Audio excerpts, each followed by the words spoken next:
इस बार विधानसभा के अंदर आरक्षण का मुद्दा बोलूंगा मैं और ऐसा इशू लेकर आऊंगा, आरक्षण के ऐसे ऐसे चीजें उठाऊंगा कि सरकार के खड़े हो जाएंगे। कैसे कैसे आरक्षण में सीटें बदली गई मैं उस पर बोलूंगा। स्मार्ट मीटर के नाम पर लूट मची है। आज ही पता चला उन्होंने एक स्मार्ट मीटर बस्ती में घुस के लगाया। तो स्मार्ट मीटर तो लगा रहे उधर से कह रहे नहीं लगेंगे। सिर्फ इसको राजनीतिक रूप से हथकंडे के तौर पे हथकंडा नहीं रही है। स्मार्ट मीटर लगा रहे हैं ना, या तो कह देंगे नहीं लगा रहे, ले जाएंगे गोदामों जो भरे पड़े हैं खाली करके यहाँ से। जब भाजपा का वार्ड अध्यक्ष से लेकर विधायक तक से बड़े जितने लोग हैं यहाँ बीजेपी के पदाधिकारी क्या अपने यहाँ स्मार्ट मीटर लगाएंगे?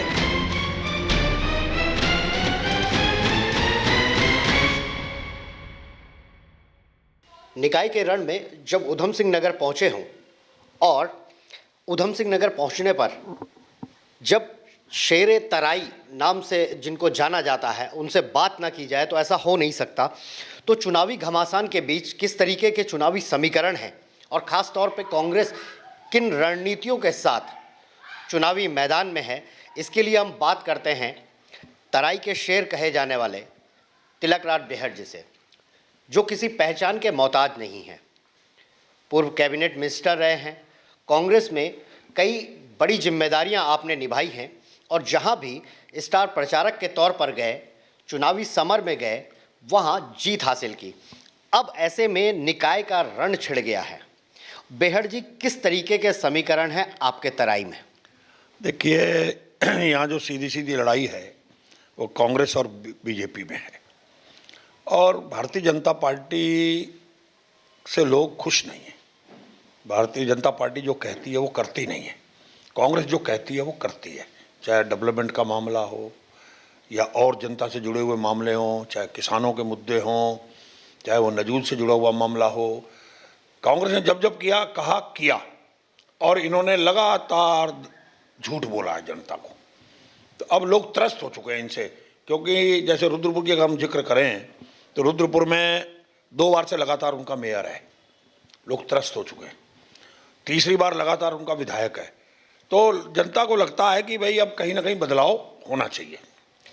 इसके अलावा अगर बात करें, 2 बार से मेयर भी यहाँ पर भारतीय जनता पार्टी से रहे, विधायक भी यहाँ पर बन के आए हैं, वो भी भारतीय जनता पार्टी के आए, लेकिन एक लंबा समय जो रहा डेवलपमेंट की अगर बात करें तो वो जो डेवलपमेंट की नींव नरेंद्र तिवारी जी और उनकी कैबिनेट खींच के ले गई, जिसमें आप खुद कैबिनेट में रहे हैं, तो वो जो माइलस्टोन स्थापित हुए हैं वो आज कहाँ है?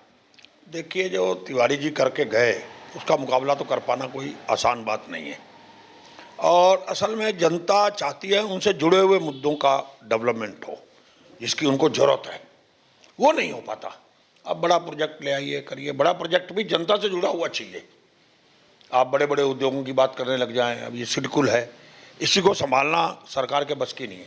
जो तिवारी जी करके चले गए सिडकुल में, अब लोग धीरे धीरे फैक्ट्रियाँ भागती हैं यहाँ से, तो इनको संवारना, इनकी समस्याओं को सुनना, इनको आगे बढ़ाने का काम सरकार को करना चाहिए और सरकार नहीं कर पा रही है। तो G20 सरकार ने अभी शुरू किया, G20 के माध्यम से, या फिर उद्योगों को लाने के लिए इन्वेस्टर समिट भी किया। देखिए, अब वो तो जब धरातल पे उतरेगा तभी कह सकते हैं।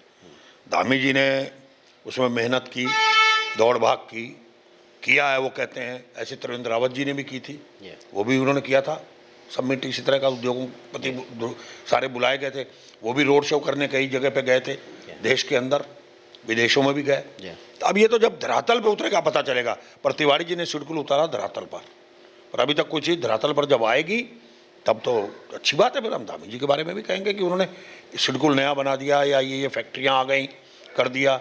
अभी तो हमारे यहाँ जेल बन रही थी और पता चला किसी दे दी गई है। किच्छा में एक स्मार्ट सिटी के नाम पर प्रधानमंत्री जी ने घोषणा की है, हम स्वागत करते हैं, धामी जी का भी स्वागत करें, पर धरातल पे आ जाए। अभी धरातल पे शुरू नहीं हुआ है कुछ काम, तो सिर्फ घोषणाओं में है अभी तक। अब देखिए, मैं कह नहीं सकता क्योंकि अभी घोषणा प्रधानमंत्री जी ने की है किच्छा के अंदर स्मार्ट सिटी की, उद्योग लगाने की बात चल रही है। अब उसका क्या प्लान है उसकी कोई डिटेल्स तो सामने आई नहीं है। अभी तो सामने भी देखा है, मुख्यमंत्री जी किच्छा आए थे, लोगों ने स्वागत भी किया, उनकी पार्टी के लोगों ने। हम तो धरातल पे देखना चाहते हैं। अच्छी बात है, धरातल पे उतरेगी, हम भी अभिनंदन करेंगे, स्वागत करेंगे। लंबे समय से आप यहाँ पर विधायक रहे हैं और ज़मीनी मुद्दे जो यहाँ के रहे हैं, ज़मीनी तौर पर जो समस्याएं यहाँ पर रही हैं, उनसे आप पूरे तरीके से वाकिफ़ भी हैं। क्या अब वो समस्याएं खत्म हो पाई या उनका कोई समाधान हो पाया या समस्याएं बढ़ती चली गई? देखिए, समस्याएं जो हैं वो कभी खत्म नहीं होती। हर रोज एक नई समस्या जन्म देती है, हर हर रोज एक नया डेवलपमेंट मांगती है। तो समस्याएं तो कभी खत्म नहीं होंगी, पर समस्याओं का निस्तारण करना हमारी जिम्मेदारी है जनप्रतिनिधियों की। हम लोग करते रहें, जैसे डिमांड आती रही करते रहें। अगर समस्याएं एक जगह इकट्ठी हो जाएंगी तो लोगों के अंदर वो फूटेगा गुस्सा, और गुस्सा जब फूटेगा तो वो सरकार के खिलाफ जाएगा। आज जो है गुस्सा इकट्ठा हो चुका है लोगों का, वो सरकार के खिलाफ है। उसका फायदा कांग्रेस को मिलेगा, क्योंकि कांग्रेस कभी इकट्ठे काम लगातार करती रहती है। भारतीय जनता पार्टी ने उस तरह का काम अभी नहीं किया। देखिए, जो अभी बात हो रही थी उद्योगों की, सिडकुल तिवारी जी यहाँ पर आते थे, 10-10 दिन 8-8 दिन पंतनगर में तराई भवन में रुकते थे, और वो इतने थे चिंतित, हम लोगों को भी बुलाते थे, मीटिंग्स करते थे अधिकारियों की, सीधा उद्योगपतियों से फोन पर बात करते थे भी आप कब आ रहे हो यहाँ। मैं छोटा सेवक बोल रहा हूँ, आपका सेवक बोल रहा हूँ, एनडी तिवारी, नरेंद्र तिवारी भैया, वो आपको प्लॉट दिया था, अभी आपकी मशीनें नहीं आई, आपका शुरू नहीं हुआ। तो उन्होंने जब तक धरातल पे उतार लिया, उन्होंने चैन नहीं लिया। तो इसके लिए बड़ी मेहनत करने की जरूरत है। खाली ब्यूरोक्रेसी के ऊपर रहना कि ब्यूरोक्रेसी हमें धरातल पर उतार देगी, मुखिया जब तक खुद नहीं उसके अंदर इन्वॉल्व होगा, खुद नहीं मेहनत करेगा, तब तक धरातल पर चीज़ें नहीं उतरती।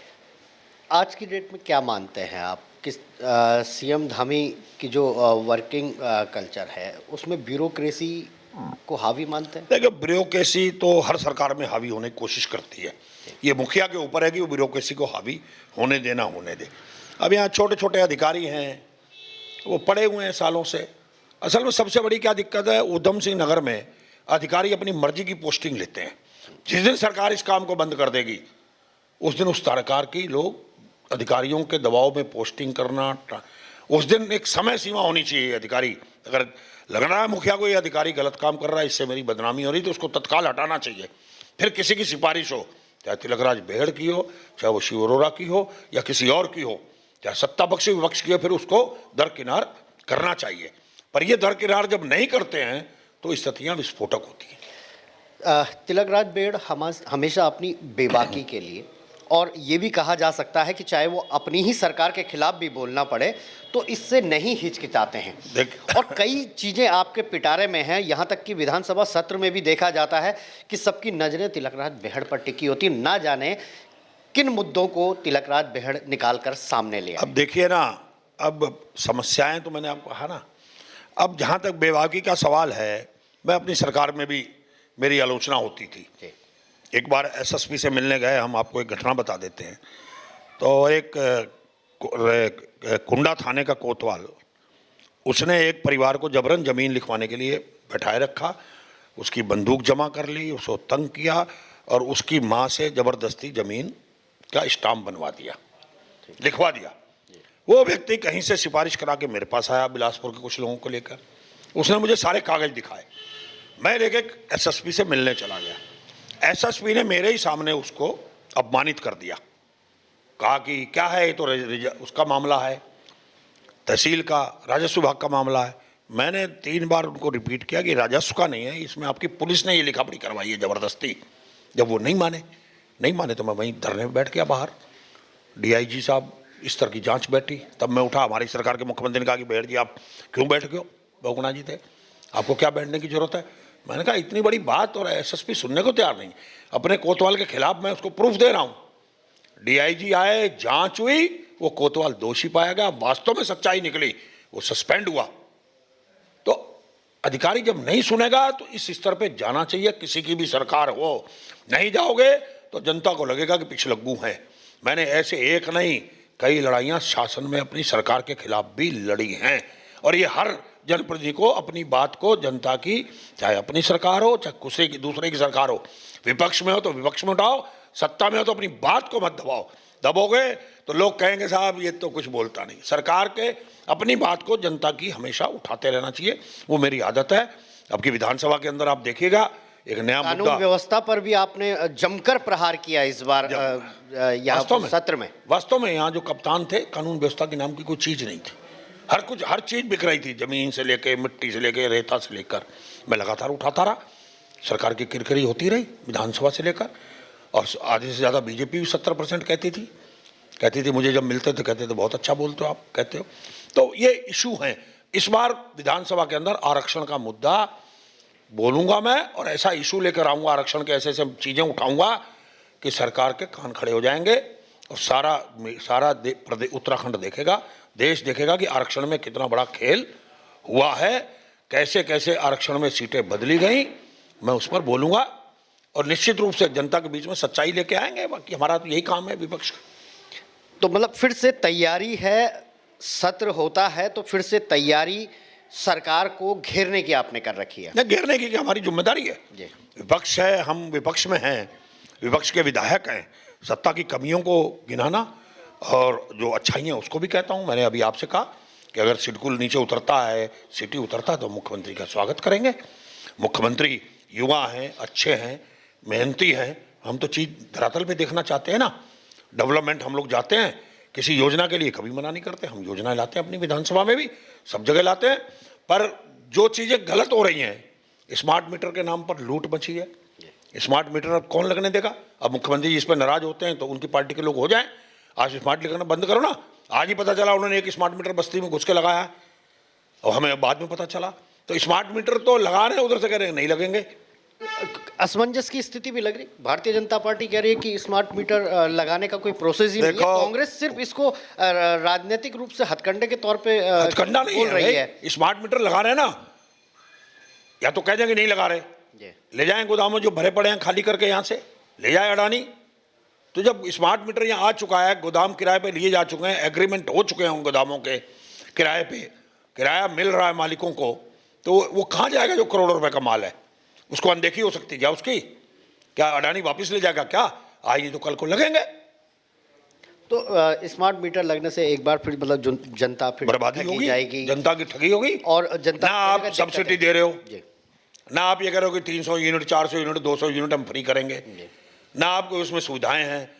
लाल घंटी बजेगी साहब, हो जाएगा। जैसे फोन का चार्ज हो जाता है वैसे ही हो जाएगा ना, दिखाई हो जाएगा।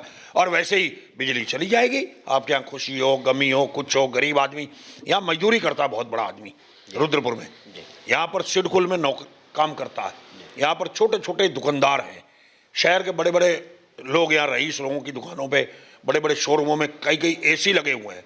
तो क्या ये बिल देंगे ईमानदारी से? इतना कोई दे पाएगा क्या? भाजपा का वार्ड अध्यक्ष से लेकर विधायक तक से बड़े जितने लोग हैं यहाँ, बीजेपी के पदाधिकारी, क्या अपने यहाँ स्मार्ट मीटर लगाएंगे? 2, 4 ही 10 लगाएंगे? आम आदमी, इनका जो पार्टी का कार्यकर्ता है, जो पदाधिकारी है, क्या स्मार्ट मीटर लगवाए ना पहले अपने घरों में? मालूम पड़ जाएगा। कहें ठोक कर मेरे घर लगेगा स्मार्ट मीटर, मेरे घर लगेगा, जैसे कहते हैं ना, ये कैंपेन चलाते हैं, एक कैंपेन चलाएं। भाजपा के लोग सड़कों पे उतर के पहले हमारे घर, पहले हमारे घर, तो आओ ना सड़क पर। अब जिस तरीके से स्टार प्रचारक के तौर पर आप कांग्रेस की सूची में भी हैं, और उधम सिंह नगर तो आपका पूरा क्षेत्र है, वो तो एक रूटीन प्रक्रिया। यहाँ पर जो मुद्दे हैं, बुनियादी मुद्दों की बात करें, 2 निकाय आपके पास है, काशीपुर भी आपके पास ही है और रुद्रपुर भी। अब यहाँ पे कौन से मुद्दे हैं जो चुनाव में? देखिए, मैंने कहा ना, यहाँ बहुत सारे मुद्दे हैं, स्थानीय मुद्दे हैं। राशन कार्डों का मामला है, स्मार्ट मीटर का मामला है, नजूल का मामला है, भ्रष्टाचार का मामला है। यहाँ अधिकारी बगैर पैसे के काम नहीं करते। का मुद्दा लगभग गरमाता जा रहा है। गरमाता नहीं है। विधायक जी यहाँ पर कहते हैं कि हम कर रहे हैं, हमारी सरकार ने वादा किया है। जिसको नहीं करना होता ना, लेंगे तो यही कहते हैं हम कर रहे हैं, हम देखने जा रहे हैं, हम करेंगे। ये तो राजनीतिक भाषा होती है जब तक धरातल पे ना उतरे।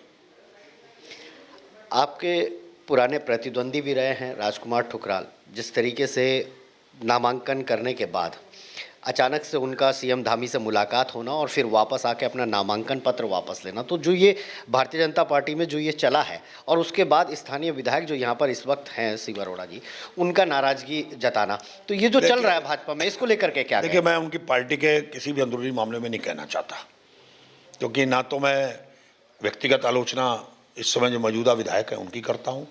जब ठकराल विधायक थे भाजपा के, मैंने व्यक्तिगत आलोचना कभी नहीं की। मैं व्यक्तिगत आलोचना का नहीं हूँ। मैं कहता हूँ कि जब मिलो तो आंखें तो मिल जाएं कम से कम आपस में। मैं व्यक्तिगत विरोधी नहीं हूँ किसी का भी, पर ये तो ठकराल साहब का फैसला है, उनकी पार्टी का फैसला है। ठकराल साहब, मेरा बस इतना ही कहना है कि उन्होंने बहुत जल्दीबाजी का निर्णय था उनका, बस। वायरल किंग भी हैं वो तो, और आपके ही पार्टी के पूर्व नगर पालिका अध्यक्ष पर उन्होंने बड़ा अच्छा वो देखिए, मैं ऑडियो उनका आया था। अब मैं उसको बार बार नहीं कुरेदना चाहता। जी। कुल मिलाकर उन्होंने जो भी उनका निर्णय है, विवेक है, पढ़े लिखे हैं, डिग्री कॉलेज के 2-2 3-3 बार अध्यक्ष रहे हैं, 2-2 बार विधायक रहे हैं। अब मेरा तो ये मानना है कि जल्दीबाजी का निर्णय। ठुकराल जी ने तो जल्दी कर दी, लेकिन अब ये बात करें अगर आपके क्षेत्र में जीत के दावे की, क्या कहना चाहिए? देखिए, हम कोशिश कर रहे हैं, पूरी मेहनत कर रहे जी। हैं। मैं जहाँ जहाँ मुझे वार्ड के जो प्रत्याशी हैं बुला रहे हैं कांग्रेस के, मैं वहाँ प्रचार कर रहा हूँ। आज भी 6-7 जगह मेरे कार्यक्रम अगले 8-10 7-8 दिन के लिए हैं लोगों ने। जहाँ जहाँ मेरी सभाओं की जरूरत पड़ी सभाएं कर रहा हूँ, जहाँ रोड शो कर रहा हूँ। मैं अपना पार्टी के साथ ईमानदारी से कार्यकर्ताओं के साथ खड़ा हूँ। कांग्रेस एक बार फिर उत्तराखंड में जिस तरीके से अपनी ज़मीन तलाश रही है राजनीतिक रूप से, और आपने खैर पिछले 2 बार के बाद तीसरी बार आपने वो जीत भी हासिल की। अब लेकिन अगर बात करें वही आपका क्षेत्र काशीपुर, ये भी कांग्रेस का ही गढ़ रहा, कभी रुद्रपुर रहा। अब गढ़ तो सारे कांग्रेस के पहले रहे हैं जी। अब गढ़ आप जान रहे हो जो देश के अंदर चल रहा है, उसी कारण गढ़ टूटे हैं। आज नहीं तो कल को फिर लोग कांग्रेस की तरफ आएंगे। अब लोगों के पास और कोई है नहीं रास्ता। उत्तराखंड में दूसरी बार सरकार बना दी। अब लोग कहते हैं इससे तो कांग्रेस सरकार अच्छी थी, काम हो जाते थे, कीमत नहीं लगती थी किसी चीज़ की। तो अब हालात बदले हुए हैं।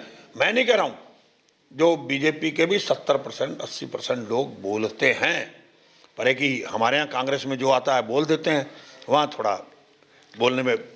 अभी भाजपा के कैंडिडेट ने ही कहा कि डेवलपमेंट की अगर उनसे बात की तो कई मुद्दों के साथ साथ उन्होंने कहा कि रुद्रपुर में जो यहाँ पर पुराने मंदिर हैं, चाहे उसमें अटरिया मंदिर हो या अन्य कई मंदिरों का उन्होंने जिक्र किया, उन्होंने कहा उनका सौंदर्यीकरण करेंगे। तो कहीं ना कहीं ये धार्मिक रूप से खींचा जा रहा है इस चुनाव को। देखिए, मैंने क्या अभी आपसे कहा था, लास्ट में चुनाव ये इधर ही लेके जाएंगे। मैं कहता हूँ मंदिर बनाओ, हम मंदिर विरोधी थोड़ी हैं। सारे मंदिर, मैं जब यहाँ का विधायक था, एक इंदिरा कॉलोनी का जिक्र करता हूँ, 3 मंदिरों में मैंने काम कराया। 5 मंदिरों में मैंने 20 लाख रुपए दे के हॉल बनाया नीचे, कभी जाके देखिए वहाँ शिलान्यास उद्घाटन का पत्थर लगा हुआ। 20 लाख रुपए मैंने विधायक वहाँ से दिया, एक मुश्त दिया 5 मंदिर को। तो ऐसे मैंने कितने ही मंदिर, गुरुद्वारों के यहाँ गेट मैंने बनाए उस समय, कई गुरुद्वारों में पैसा दिया। मंदिर ये अलग है, पर आप बड़ा क्या लेके आ रहे हो जनता के लिए? यहाँ जरूरत है सीवरेज की, यहाँ है पेयजल की जरूरत, एक प्रोजेक्ट बनाने की। यहाँ प्रोजेक्ट बनना चाहिए ड्रेनेज का, जो मेरे समय बना था पेंडिंग हो गया। जल भराव बहुत बड़ी समस्या, और 14 साल 15 साल होने जा रहे हैं, कोई उसके बाद मेरे हटने के बाद आज तक उस प्रोजेक्ट की धूल झांक रहा है। यहाँ चाहिए सब्जी मंडी, यहाँ चाहिए डिग्री कॉलेज स्टूडेंट्स के लिए नैनीताल जाना पड़ता है, यूनिवर्सिटी। यहाँ यूनिवर्सिटी, इतना बच्चे हो चुके हैं यहाँ डिग्री कॉलेज में कि इसको यूनिवर्सिटी घोषित करना चाहिए। यहाँ इंजीनियरिंग कॉलेज की जरूरत है। तो बड़ी चीज़ों की बात करो, बड़ा दिल करके कि हम यहाँ आएंगे तो ऊपर भी आपकी है, केंद्र भी, उत्तराखंड में भी आपकी है, मेयर भी अगर आपका बनता है तो आप बड़ी चीज़ें, बड़ा क्या देना चाह रहे हो तोहफा? हम मंदिर गुरुद्वारे ये तो भैया बनते ही रहेंगे, इसमें सारे लोग लगेंगे, हमारी भी श्रद्धा है। बड़ा क्या दे रहे हो, बड़ा क्या दे रहे हो शहर को? कोई नया प्लान लेके आओ ना नया शहर के लिए, तो लोग स्वागत करेंगे आपकी बात का। पूर्व कैबिनेट मंत्री रहे हैं, स्वास्थ्य मंत्री के तौर पर आपने जिम्मेदारी भी संभाली थी उत्तराखंड सरकार में, और जो सौगात उस वक्त तिलकराज बेहड़ दे गए इस प्रदेश को स्वास्थ्य के क्षेत्र में, शायद वो आज मील का पत्थर साबित होती हैं। रुद्रपुर में ही आज जो मेडिकल कॉलेज है, ये भी आपके ही द्वारा उस समय ये स्वीकृत कराया गया था। भले ही आज फीता किसी ने काटा हो, लेकिन सौगात तिलकराज बेहड़ ने दी थी। इसके अलावा अपनी बेबाकी के लिए हर बार जाने जाते हैं और स्पष्ट रूप से कहते हैं कि सरकार किस तरीके से अपना कार्य कर रही है। चाहे अपनी सरकार हो, सवाल तब भी उठे, आज विपक्ष में भी हो तो सवाल अब भी उठते हैं। विधानसभा सत्र में हमेशा तिलकराज बेहड़ के शब्द गूंजते हैं, और वो जब गूंजते हैं तो सरकार कहीं ना कहीं हिल जाती है। अब एक बार फिर निकाय के रण में जिस तरीके से तिलकराज बेहड़ खुलकर सामने आए हैं और चुनाव प्रचार में लगे हुए हैं, तो कहीं ना कहीं उनके जो भाषण हैं ओजस्वी भाषण एक बार फिर जनता को सोचने पर जरूर विवश कर देंगे कि आखिर जनता को किस रूप में मंदिर चाहिए या विकास। कैमरामैन हरीश यादव के साथ योगेश शैली, टीवी 24, रुद्रपुर।